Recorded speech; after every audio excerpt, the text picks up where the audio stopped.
తాకట్లో ఉన్న మీ బంగారాన్ని విడిపించి ఆ రోజు ఆన్లైన్ రేటుకి కొంటాం. Sharma gold company. నమస్కారం, వెల్కమ్ టు సుమన్ టీవీ. నేను గీతాంజలి. ప్రస్తుతం మనతో పాటు ప్రముఖ ఆధ్యాత్మికవేత్త జ్యోతి శరత్ గారు ఉన్నారు. వారితో మాట్లాడదాం. జ్యోతి గారు నమస్తే అండి. నమస్తే. ఓం గం గణపతే నమః. ఈ ఒక్క మంత్రం చెప్తే చాలు ఆ స్వామి ప్రసన్నం అయిపోతాడు అంటారు. అయితే అనేక రూపాల్లో ఉన్న ఆయన రూపం గురించి తెలుసుకో, నా గురించి తెలుసుకుంటే నీ జీవిత పరమార్థం ఏంటో తెలుస్తుంది, ఎలా ఉండాలో తెలుస్తుంది అని అంటారంట గణపతి గురించి. అందులో మహోదర వినాయక రూపం అని విన్నానండి. ఎలా ఉంటుంది ఆ రూపం? అసలు ఆ రూపం నుంచి ఏం నేర్చుకోవచ్చు, ఎలా కొలవాలి, వివరించండి. ఈ మహోదర అన్న వెంటనే మళ్ళీ రెండుగా విభజన చేస్తే మహా లేకపోతే మహో, ఉదరము. ఉదరము అంటే మళ్ళీ మన పొట్ట, బొజ్జ. అయితే ఇక్కడ కూడా మహోదరుడు అంటే మళ్ళీ లంబోదరుడే కదా అని అనుకుంటాం. కానీ మళ్ళీ ఈ నామానికి, ఈ రూపానికి ఇంకొక ప్రాముఖ్యత ఉంటుంది. అయితే మహా ఉదరము అంటే పెద్ద ఉదరం కలిగిన వాడు. కానీ ఇక్కడ సందర్భం వేరు, అంటే మనం గుర్తు తెచ్చుకోవలసిన సందర్భం వేరు. ఇది మనకి ఎక్కడ కనిపిస్తుంది అంటే ఈ మహోదర రూపము మూషికాసురుడు అనే రాక్షస సంహారం జరుగుతుంది మనకి గణేష పురాణంలో. ప్రత్యేకించి ఈ అంశం గురించి అద్భుతంగా చెప్తారు. ఆ మూషికాసురుడే తర్వాత మూషికుడిగా అంటే ఎలకగా వాహనం అయిపోయాడు. అది చాలా పెద్ద కథ. అయితే అందులో ఈ రాక్షసుడు వస్తాడు కాబట్టి మనం అక్కడికి వెళ్ళిపోదాం. అయితే ఈ మూషికాసురుడు అంటే అప్పట్లో సరే ఒక రాక్షసుడు. మరి ఇప్పుడు ఎక్కడ ఉన్నాడు అంటే ఇప్పుడు రాక్షసుల లోపల ఉన్నారు, మన లోపల ఉన్నారు. మనం బయటికి చాలా చక్కగా ఉంటాం కానీ రాక్షస గుణాలు అన్నవి లోపల ఉన్నాయి, అప్పుడప్పుడు బయటకు వస్తూ ఉంటాయి. ఈర్ష, ద్వేషము, విపరీతమైన రాగము, అహంకారము, ఇవన్నీ కూడా రాక్షస లక్షణాలు అని అంటారు. కాబట్టి ఇప్పుడు కలియుగంలో భగవంతుడు చంపాలి అనుకుంటేనట ఆయనకు అసలు ఎంతమందిని చంపాలో కూడా తెలియదట. ఎందుకంటే అందులో రాక్షసపు ఆలోచనలు వస్తూ ఉంటాయని అర్థం. అయితే ఇప్పుడు ఈ మూషికాసురుడు తను నేరుగా యుద్ధం చెయ్యకుండా, తనకేవో కోరికలు ఉన్నాయి, వినాయకుడితో ఇబ్బంది ఉంది, తనే అంటే నాయకుడు అని అనుకుంటున్నాడు, గర్వంతో ఉన్నాడు. కాబట్టి మోహాసురుడు అనే ఒక రాక్షసుడిని పంపించాడు. అయితే ఇక్కడ మనం అర్థం చేసుకోవాలి ఇలాంటి పేరు ఎందుకు వచ్చింది అని. అంటే తనలో ఉన్న మోహం ఏదైతే ఉందో అది ఒక రూపాన్ని ధరించింది అంటూ ఉంటారు కదా. అమ్మవారు లలితా సహస్రనామ స్తోత్రాలలో ఆవిడలోంచి ఎన్నో రూపాలు బయటకు వచ్చాయి, ఒక సైన్యం తయారైంది అంటుంటారు కదా. వాళ్ళెవరు అంటే అమ్మలోంచే మళ్ళీ ఇంకో రూపం వస్తుంది. అలా ఈ రాక్షసుడికి శక్తి ఉంది కాబట్టి తనలో ఉన్న మోహం అంటే చాలా విషయాలపైన మనకి ఇది కావాలి, ఇది కావాలి అని మోహం, అది ఒక్కొక్కసారి విపరీతంగా ఉన్నప్పుడు మనం పతనం అయిపోతూ ఉంటాం. మోహం వల్లే కదా మనం పాడైపోతూ ఉంటాం. మంచి కారణాలకైతే పర్వాలేదు, కానీ ఎక్కువగా మోహం అనే పదం ఎక్కడ వాడతాము అంటే మనకు అది అనవసరమైన, అవతల వాళ్ళని ఇబ్బంది పెడుతున్నా, మన సంతోషానికి వాళ్ళు ఏడుస్తున్నా పర్వాలేదు అని ఏదైతే భావనతో వాళ్ళ దగ్గర నుంచి లాక్కుంటుంటామో అదంతా మోహం కింద వస్తుంది. ఎందుకంటే మన మోహం మనల్ని అలా చేయిస్తోంది. కాబట్టి ఇప్పుడు ఈ మోహాసురుడు బయటకు వచ్చాడు, మూషికాసురుడులోంచే బయటకు వచ్చాడు. ఎవరు అంటే మళ్ళీ తన మోహం ఒక అసురీ రూపాన్ని ధరించింది. కాబట్టి ఇక్కడే మనం మన జీవితానికి అన్వయం చేసుకుంటే మనలో ఉన్న చెడ్డ గుణం కూడా ఒక రాక్షసుడిలా బయటకు వస్తూ ఉంటుందట. నేను మోహంతో ప్రవర్తిస్తే అది నిజంగా ఒక రాక్షసుడు ఎంత అల్లకల్లోలం సృష్టిస్తాడో అటువంటి రాక్షసత్వంతో నేను ప్రవర్తిస్తూ ఉంటానని దీని అర్థం. ఇప్పుడు ఈ మోహాసురుడు బయటకు వచ్చాడు ముందుగా వినాయకుడితో యుద్ధం చేయటానికి. అయితే దీనికి ముందు ఏం జరుగుతుంది అంటే చిత్రాంగి అనే ఒక గంధర్వ కన్య. ఈ మూషికాసురుడు అన్ని లోకాలకు వెళ్ళిపోయి వరాలు పొందాడు కాబట్టి అందరినీ బాధ పెడుతున్నాడు. గంధర్వ లోకానికి వెళ్ళి అక్కడ చిత్రాంగి అనే అందమైన గంధర్వ కన్య తన్ని వివాహం చేసుకోవాలనుకున్నట్టు. తనకిష్టం లేదు, అప్పటికే తను ఇంకెవరినో ఇష్టపడుతోంది కాబట్టి లేదు నేనే అధిపతిని కాబట్టి చేసుకుంటానని ఇబ్బంది పెట్టాడు. ఆమె వినాయకుడిని బాగా ప్రార్థిస్తూ ఉంటుంది, మహాభక్తురాలు కాబట్టి ఆవిడ్ని బంధించేశారు చెరసాలలో. ఆవిడ వేడుకుంది. వినాయకుడికి గోడలు, చెరసాలలు అడ్డు కాదు కదా. ఆయన వచ్చాడు, ఆవిడ్ని తీసుకుని వెళ్ళిపోయాడు, మాయతో తీసుకుని వెళ్ళిపోయి ఆమెకి ఎవరైతే ఇష్టమో వాళ్ళకితో వివాహం కూడా చేసేసేట.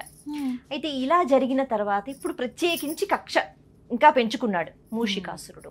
ఓహో, అంటే గంధర్వలోకంలో నేనంటే భయం లేకుండా వినాయక ఆరాధన జరుగుతోందా, ఇలా జరగకూడదు కదా, అప్పటికే అన్ని లోకాలని నేనే అధిపతిని, నాకే పూజ చేయండి అని అంటున్నాడు.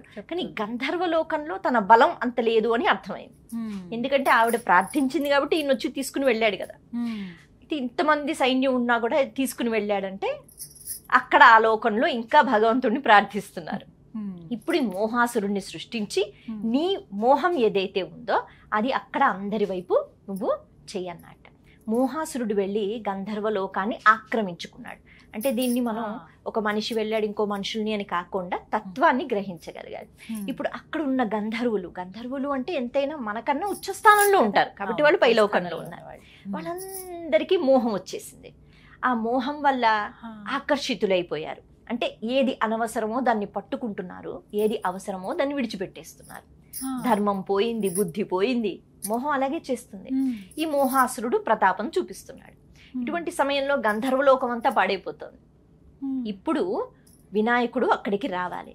సరే, మరి గంధర్వలోకం పాడైపోతే ఎలాగా అని వినాయకుడు అక్కడికి వచ్చాట. వస్తే అక్కడ ఉన్న వాళ్ళందరూ వినాయకుడిని చూడట్లేదు, పట్టించుకోవట్లేదు. ఎందుకు అంటే ఒక తెర ఉందిగా, ఇప్పుడు మాయ తొలగాలి. ఈ మోహాసురుడు అలా అందరినీ కప్పేశాడు మోహంతో.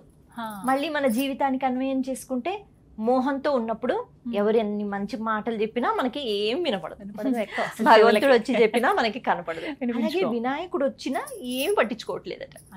అప్పుడు వినాయకుడు భీకరమైన స్వరూపాన్ని పొందాడు. అదే మహోదర అంటారు.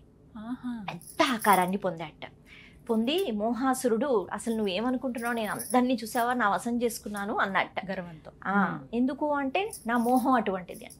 అప్పుడు వినాయకుడు పెద్ద రూపాన్ని చూపించి కేవలం తన బొజ్జనే చూపించాడట. మహా ఉదరము, ఇందులో చూడు ఏమున్నాయో అన్నట్టు. ఆశ్చర్యపోయాడు ఆ మోహాసురుడు. చూస్తే అందులో 14 భువనాలు అంటారు కదా మనకి. ఏ రకంగా అయితే శ్రీకృష్ణ పరమాత్మ తినలేదమ్మా మన్ను అని నోరు తెరిచి చూపిస్తే అన్ని కనిపించే అంటారు, అలా అన్ని లోకాలు అందులో ఉన్నాయట. అంటే నువ్వు కేవలం ఏదో కొంతమందిని నువ్వు ఆకట్టుకుంటే నువ్వు గొప్ప అని అనుకుంటున్నావు, మరి నేను చూడు నాకెంత మోహం ఉండాలన్నట్టు వినాయకుడు. సమస్త జీవరాశులు, ప్రకృతి, సమస్త శక్తి అన్ని బొజ్జలో ఉన్నాయట. చాలా జాగ్రత్తగా చూశాడట మోహాసురుడు. గంధర్వలోకంలో ఉన్న గంధర్వ కన్యలు లేకపోతే గంధర్వులు అన్ని లోకాలలో ఉన్న వాళ్ళందరూ కనిపిస్తున్నారట. మోహాసురుడు కూడా అందులో కనిపించాడట. అంటే నువ్వు ఉన్నావు, నేను ఉన్నాను, అందరూ ఉన్నారు. కాబట్టి నేనే అందులో ఉంటే ఇప్పుడు ఎవరు గొప్ప? మరి ఇంత గొప్ప అయిన నేను నాకెంత మోహం ఉండాలి? నీ భగవంతుడు వాటన్నిటికీ అతీతంగా ఉంటాడు. కాబట్టి ఇన్ని స్వీకరించినా ఇన్ని ఉన్నా నువ్వు మోహంతో ఉండవద్దు అని భగవంతుడు చూపిస్తున్నాడు. చెప్పండి ఇప్పుడు ఎవరు నాకంట శక్తి? అంటే నేను గొప్ప అని కాదు, చూసారా ఇన్ని ఉన్నాయి. మోహాసురుడు లొంగిపోయాట. లొంగిపోయాడు అంటే ఇంక అంతమైపోయినట్టు. అందుకని ఆ మోహము అన్నది ఎప్పుడు కలుగుతుంది అంటే ఇటువంటి ఆలోచనలు ఉన్నప్పుడు కలుగుతుంది. కాబట్టి భగవంతుడు అంటున్నాడు అంతా నాదే కదా, నీది అన్నది ఏది ఉంది? వాస్తవానికి ఆలోచిస్తే ఆధ్యాత్మికంగా అని కాదు, ఏదైనా భగవంతుడు ఇచ్చిందే అని అనుకోవాలి.